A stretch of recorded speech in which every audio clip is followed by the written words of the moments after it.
Hey, hey guys. So, yes, I'm eating garlic chicken noodles with coconut juice to come with. It's for early dinner. I was thinking of. I was getting ready to go to the movie again. I actually like Missing Z Infinity. I thought it was such an awesome way to end a story with a sequel. The one I'm talking about. That's not what I'm talking about though. I'm talking about Toys R Us, and um, that's the main topic I want to talk about. And I think to early mid-gen millennials and Generation X, Y, Z, and I think baby boomers who grew up with Toys R Us, who remember all those timeless experiences and everything that you're getting toys is so timeless that you feel like you wanted to make sure that like Toys R Us will live on for forever. Well, not maybe not forever, but like for 50 years longer. You know what I'm talking about. So I did watch like Review Tech USA video, Gamester 81, and then a podcast of Pat the NES Punk, mentioning about Toys R Us, like we're talking about Toys R Us in financial troubles, money troubles actually, and you see a flood of articles and videos talking about Toys R Us. You got the journalists from the big media talking about writing articles about Toys R Us, and then you see YouTubers, the big YouTubers talking about it. Like I mentioned it before with Review Tech USA, Gamester 81, and Pat the NES Punk, and every single one of their mommies and daddies and grandmas and uncles and grandfathers are talking about it, the same thing, and there were three actually, three factors that well big ones that Toys R Us in money troubles is obviously the digital age. You see like online retail competitors, Best Buy, not Best Buy. I think Best Buy enters digital. eBay, Amazon. Well, Amazon used to be a bookstore and then converted into doing online stuff.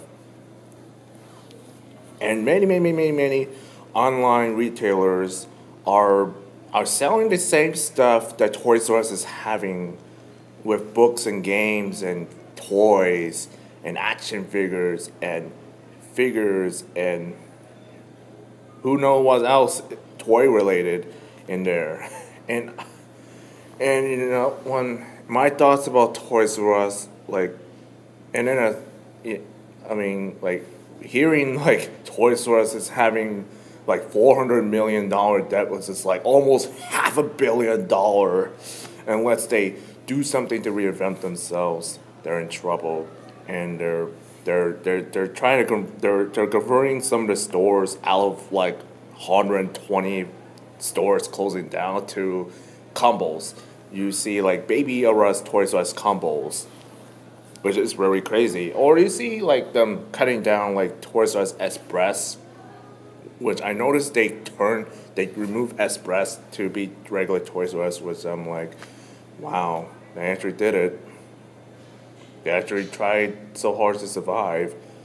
And and third reason is that the audience, the general audience with kids and teenagers and parents, I don't see them talking about action figures. I don't see parents, talking about talking about toys and action figures no as much.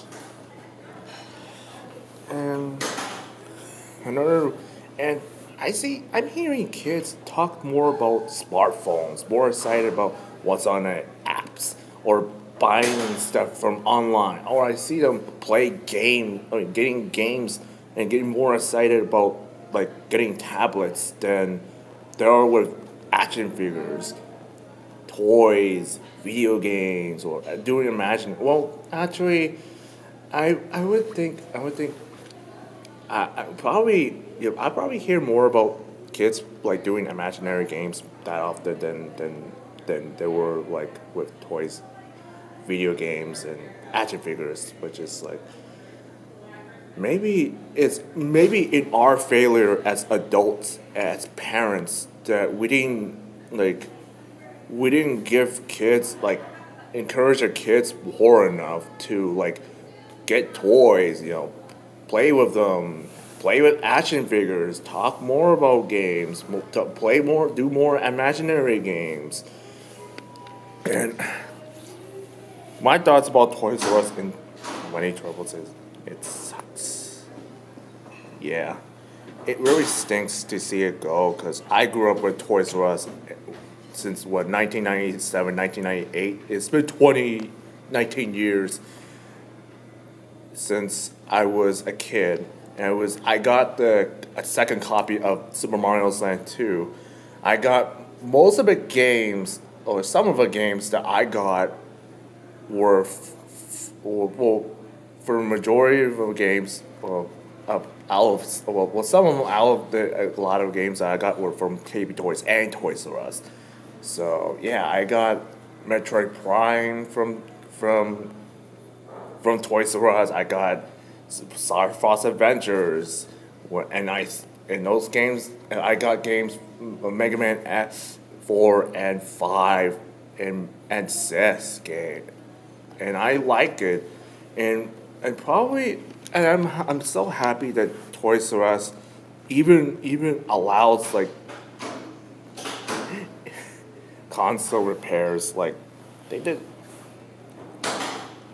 like when I sent in like a broken malfunctioning GameCube of mine, and it was like it somehow the disc wasn't reading, and my parents and I sent it to the Toys R Us at South San Francisco to fix or Daly City Toys R Us to fix my GameCube, and it still works, and I'm happy they fixed it. Otherwise, like I would have a broken GameCube, and it was like it would not read disc, and I would be bummed. And yeah, a lot of those memories I can go on forever, but they really need to reinvent themselves if they have to survive. Unless they somehow find a way to reinvent themselves as timeless pioneers, I don't see them lasting that long. In like a few years, they may have go the way all those retailers like KB Toys, Blockbusters, the Suncoast, and many other big giants like Borders, the bookstores. And I feel sad too because I read books at Toys R Us too, and I somehow like feel amazed at like seeing tickets like to buy games, and I get a Super Soaker. I even got a Super Soaker too, man. Man, Toys R Us, man, you gave me a lot of these memories, but you really need to do something to help reinvent your brand, or else you're not going to survive that long, and you will end up like what happened to Blockbusters. So for that, Toys R Us, I salute you. Thank you for all the memories. Well, in case if you are shutting down, if you're announcing to be shut down with Chapter 7, I think you might have ended up like what happened to Mad Catz. Well, Mad Catz actually did came back as a rebooted version. That I might see Toys R Us getting a reboot, though. I don't know, so we're gonna have to see. So this is Lawrence signing out.